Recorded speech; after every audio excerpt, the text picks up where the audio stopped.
addressing the committee as a zoo. Yes. That already shows you what kind of dignity he has. His dignity is real low, so if his dignity is that low now, what is it on the job?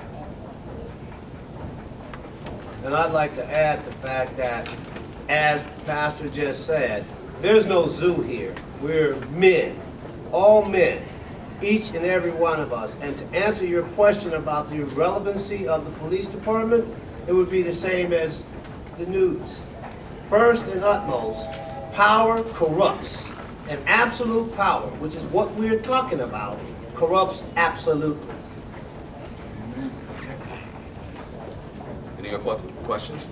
I think the bottom line is we care about this community. That's why we're here. And these guys work for us. We finance them. We are the employers, they are the employees. And we deserve a voice as to what role they're going to play in our community. And as of this moment, we haven't had that voice. And from now on, it's time that the people in this community have a real voice on issues like this. You know, I want to say one other thing in response to Tim Corbett. If the young African-American men hear him calling the leadership in his communities a zoo, how do you think that they feel he's going to trust them? Doesn't that tell you the type of culture of corruption that we have when you have men standing here that are trying to do the goodwill of this community who are assaulted, assailed, belittled, and that is a racist term, which he was accused of doing on tape? There's no excuse for this. Whether anyone's past, we're talking about today, and we're talking about continuing to allow an officer who has abused the rights of a citizen. Do you at least understand, though, why they're saying that they need to do their investigation before they can release any information on it, to make sure that it's a complete investigation, it's a full investigation? They're still waiting on it, potentially. Do you understand why we toxicology. question Chief Teachman and Tim Corbett?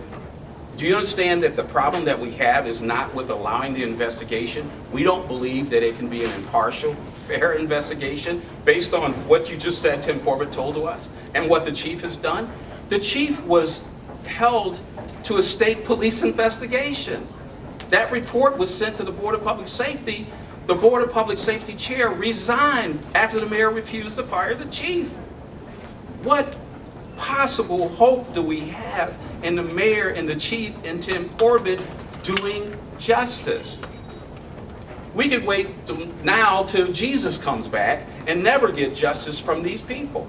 That's the point of calling for an independent citizens review board. We don't trust them. And the reasons are very clear with the statement that Tim Corbett made. So you don't feel like this investigation with Officer Nepper is going to be a fair and just investigation? Is that what you're saying? We're just saying the same things over and over again. We don't trust them for good reason. That's good. Yeah. Amen. That's a wrap. Praise God. I gotta get it.